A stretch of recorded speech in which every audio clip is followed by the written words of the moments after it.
जय जगन्नाथ सांग माने मो चैनल को आपण मानक बहुत बहुत स्वागत जनाऊँगी। जदि मो चैनल को प्रथम थर आसथिबे चैनल टी को सब्सक्राइब करंतु, वीडियो टी को लाइक करंतु, आपणकर मतामत कमेंट मध्य जणांतु। जीवनर सत्य केवल सेई मानक उपरे भरोसा कर जी आपणक भितरे एही तीनोटी जिनिस जानि पारुथिबो। हस पछरे थिबा दुख, राग पछरे थिबा भल पाइबा, नीरव रहिबा पछरे थिबा कारण।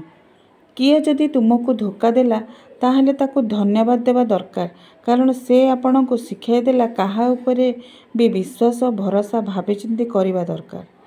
जो व्यक्ति सच्चा मनरे प्रार्थना करिथाए से प्रार्थना को ईश्वर निश्चित स्वीकार करथांती। एमिति मनीष मानक ठारू दूरे रुह जी निज स्वभाव पाई बारंबार तुमको कष्ट देउछि, कारण किछि मनीष सापठारू भी अधिक भयंकर और विषधर अटंती। से संपर्क को भूली जिबे किंतु निज स्वभाव को छाड़िबे नहीं। कथा नहेले कौन हैला, दूरे रे रहिले कौन हैला, संपर्कर चेर जदि छंदी हो जाए से संपर्क केबे भांगिबनी। जेउ लोक माने तुमे किछि करि परिबो नाही बोली कहंती, पुणी सेही लोक माने तुमे सफलता पाइबा परे ईर्ष्यापरायण होंती। जीवन रे काहाकू पाई देइथिबा साहाज्य भूली जांतु, किंतु काहाठारू पाइथिबा साहाज्य केबे भूलंतु नाही। पृथ्वीर सबुठारू भयंकर रोग हेउची चिंता, जहा मनीष को धीरे धीरे ध्वंस और मृत्यु दिग को नहीं जाई थाए। मनीषर जेते बड़ उपकार कले मध्य सामान्य भूल हेले से सही उपकार कथा बुंदाए मात्र मने पकाइब नाही। रागिबा बदल रे कांदी देबा भल, काहेकि ना राग अन्य को कष्ट दे थाए, किंतु लुह चुपचाप आखिरु बोही हृदय को स्वच्छ करे थाए। जेउ संपर्क भावना को बुझी पारे नहीं, तुम कष्ट को अनुभव करि पारे नहीं, सेही बड़े संपर्क ठारू निज को सर्वदा दूरे रखिबा बहुत भल। बेले बेले मनीष निज इच्छारे बदली न थाए, मिलुथिबा दुख कष्ट समय और परिस्थिति ताको बाध्य करि थाए। मनीष सेतेबेले ही हारी जाए जेतेबेले निजे बुझी पारे जे से जहाकू मु निजर भाबुछि ता पाई से किछि भी नुहे, खाली जंत्रणा। प्रत्येक खराब मुहूर्त जंत्रणा दिए सत, प्रत्येक जंत्रणा एक शिक्षा दे थाए एवं प्रत्येक शिक्षा जन को बहुत परिवर्तन मध्य करि पारे।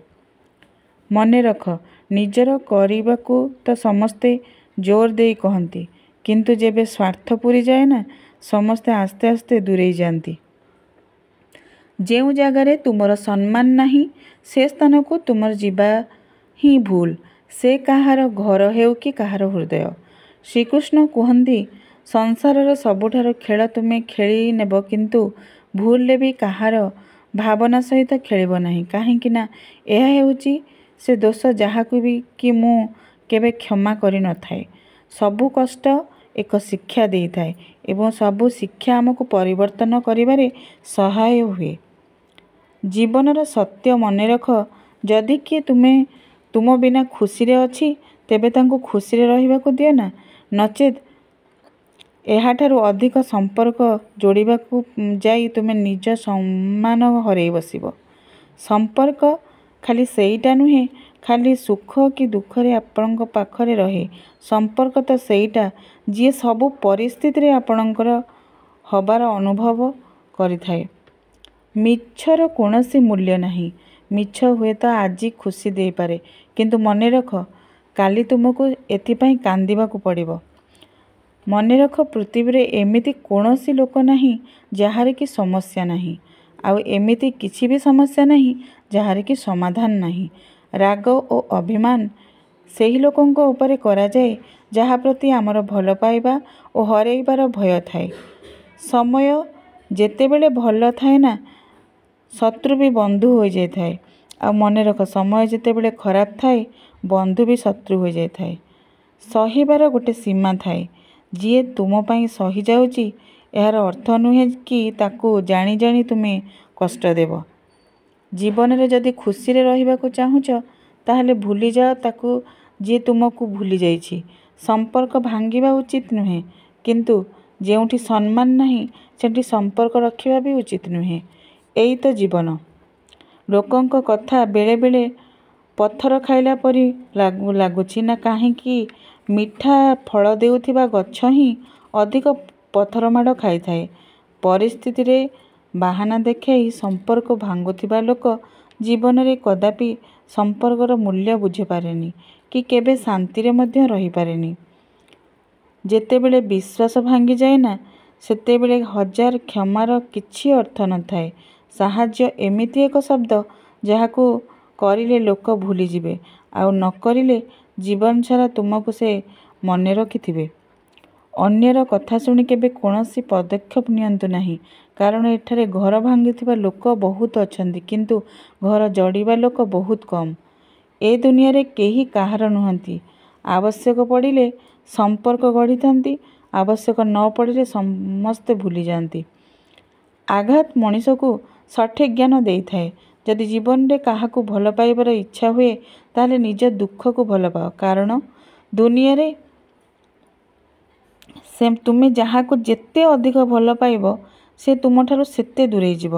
ଜୀବନରେ ଆଶା ହିଁ ଦୁଃଖର କାରଣ। ନିଜ କର୍ତ୍ତବ୍ୟ କରିଚାଲ। କିଏ ଦୁଃଖ ଦେବ ନା କିଏ ସୁଖ ଦେବ, ସେ ଚିନ୍ତା କର ନାହିଁ। ତୁମେ ଯେତେ ଭଲ ହେଲେ ବି କିଛି ଲୋକ ତୁମକୁ ପସନ୍ଦ କରିବେ ନାହିଁ। ଏଥିରେ ତୁମର ଦୋଷ ନାହିଁ। ସେମାନେ ଭଲ ପାଇବା କ'ଣ ଜାଣିନଥାନ୍ତି। ଏ ଦୁନିଆରେ ଅନେକ ଲୋକ ଅନ୍ୟକୁ ବିପଦରେ ପକାଇ ସରଳତାର ଫାଇଦା ଉଠାଇବାରେ ଖୁସି ହୁଅନ୍ତି, ହେଲେ ସେ ଜାଣିନଥାନ୍ତି ଯେ ସେ ଖୁସି ଖୁବ୍ ଅଳ୍ପ ଦିନର ବୋଲି। ଅନ୍ୟ ପାଇଁ ଖୋଳିଥିବା ଗାତରେ ସେ ଦିନେ ନା ଦିନେ ପଡ଼ିଯିବେ। ଗୀତାରେ ଶ୍ରୀକୃଷ୍ଣ କହିଛନ୍ତି ଯେ, ମୁଁ କାହାର ଭାଗ୍ୟ ତିଆରି କରେ ନାହିଁ, ମଣିଷ ନିଜେ ନିଜର ଭାଗ୍ୟ ତିଆରି କରିଥାଏ। ତୁମେ ଆଜି ଯାହା କରୁଛ, ତୁମକୁ କାଲି ପ୍ରାପ୍ତ ହେବ, ଏବଂ ଆଜି ଯାହା ତୁମ ଭାଗ୍ୟରେ ଅଛି ତାହା ପୂର୍ବରୁ କରିଥିବାର କର୍ମଫଳ। ସେଥିପାଇଁ ଜୀବନକୁ ଉପଭୋଗ କର, ନିଜେ ହସ, ଅନ୍ୟକୁ ହସାଅ। ରାଗ ହିଂସା ଛାଡ଼, କାରଣ ମଣିଷର ନିଶ୍ୱାସକୁ ବି ଜଣାନଥାଏ ସେ ଆଉ ଫେରିବ କି ନାହିଁ।